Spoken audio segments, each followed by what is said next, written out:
আসসালামু আলাইকুম। আমি মাহফুজা আফরোজ সাথী, প্রধান পুষ্টিবিদ, অ্যাপোলো ইম্পেরিয়াল হসপিটাল।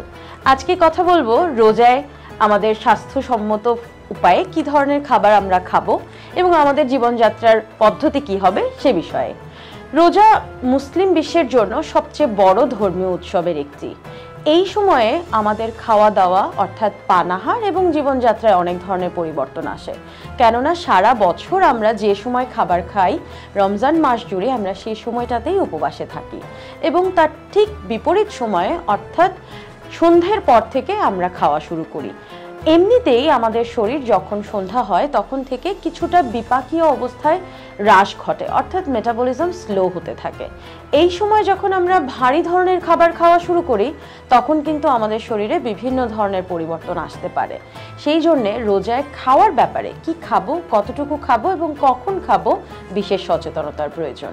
রোজায় ইফতার, সেহরি এবং মাঝখানের সময়টাতে কি ধরনের খাবার খেলে আমরা সুস্থ থাকতে পারবো তা নিয়ে আজকে কথা বলছি। রমজান মাস জুড়ে আমরা সারা দিন পানাহার বন্ধ রেখে সন্ধ্যার পরে অর্থাৎ সূর্য ডোবার পরে প্রথম খাবারটি গ্রহণ করি, যাকে আমরা ব্রেকফাস্টও কিন্তু বলতে পারি, কারণ ফাস্ট যেটা দিয়ে আমরা খুলছি বা যেটা দিয়ে আমরা ভাঙছি সেটাই কিন্তু ব্রেকফাস্ট। সেই কারণে ইফতারটা খুব ভারী রাখার চেষ্টা করব। ভারী মানে কিন্তু গুরুপাক খাবার নয়, ভারী মানে হচ্ছে আমার সারা দিনের সবচেয়ে বড় অংশের খাবার, যা কিনা স্বাস্থ্যসম্মত হবে।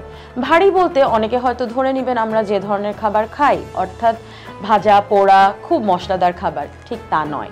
ভারী বলতে আমি এখানে বোঝাতে চেয়েছি যেখানে ভালো পরিমাণে ফাইবারযুক্ত শর্করা থাকবে এবং পাশাপাশি খুব ভালো পরিমাণে প্রোটিন থাকবে, কিছু পরিমাণ ফ্যাট থাকবে যা আসবে হচ্ছে প্ল্যান্ট সোর্স থেকে, অ্যানিম্যাল সোর্স থেকে নয়। এছাড়া সারা দিন যেহেতু আমি পানি পান করিনি সেজন্য পানীয় জাতীয় কিছু আমরা অবশ্যই রাখবো। সেটা ফলের শরবত হতে পারে, স্যুপ হতে পারে, এমনি ডাবের পানি হতে পারে এবং সাথে পর্যাপ্ত পরিমাণে প্লেইন ওয়াটার বা সুপেয় পানি। এরপরে আমরা নিজেদের প্রার্থনা পাশাপাশি অন্যান্য কাজগুলো সম্পন্ন করব। ইফতারের পরে অন্তত 1 ঘন্টা পর আমাদের কিছু কায়িক পরিশ্রম বা ফিজিক্যাল অ্যাক্টিভিটিতে ইনভলভ হওয়া উচিত। অনেকেই ভাবেন আমি রোজা রাখছি তাই আমার আর এক্সারসাইজের প্রয়োজন নেই। এটি একটি ভুল ধারণা। ইফতারের পরে হালকা এক্সারসাইজ করলে আমাদের শরীর আরও বেশি উৎফুল্ল থাকবে। মাঝখানের সময়টাতে আমরা খুব ভারী ধরনের খাবার না খেয়ে ডিনারটাকে স্মল টাইপের যদি করে ফেলি, খুব ছোট আকারে, যেমন 1 বাটি স্যুপ খেতে পারি। এখন যেহেতু শীত চলেও যায়নি, শীতের অনেক সবজি বাজারে আছে, সব ধরনের সবজি একত্রিত করে একটু চিকেন অ্যাড করে কিছু ডিমের সাদা অংশ দিয়ে আমরা খুব সুন্দর একটা স্যুপ তৈরি করে ফেলতে পারি। সেটা কিন্তু আপনাকে হাইড্রেটেডও রাখবে। এরপরে আমরা নিজেকে তৈরি করব হচ্ছে আমাদের সেহরির জন্য। সেহরিতে এই ধরনের খাবার খাওয়া উচিত যে খাবারগুলো আপনাকে সারাদিনের এনার্জি দিবে, এমন ধরনের খাবার যা অল্প অল্প করে শরীরে ভাঙবে এবং আপনাকে সুস্থ রাখবে সারাদিন এবং আপনি সবল সতেজ বোধ করবেন।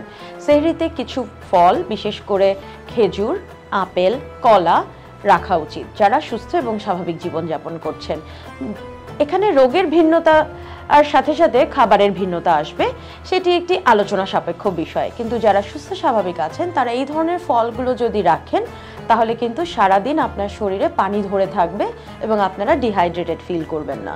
আজকের আলোচনা থেকে আশা করি আপনারা একটি সাধারণ গাইডলাইন বা দিক নির্দেশনা পেয়েছেন সুস্থ স্বাভাবিকভাবে কিভাবে আমরা পুরো রোজার মাসটি নিজেকে ভালো রাখতে পারি। ধন্যবাদ।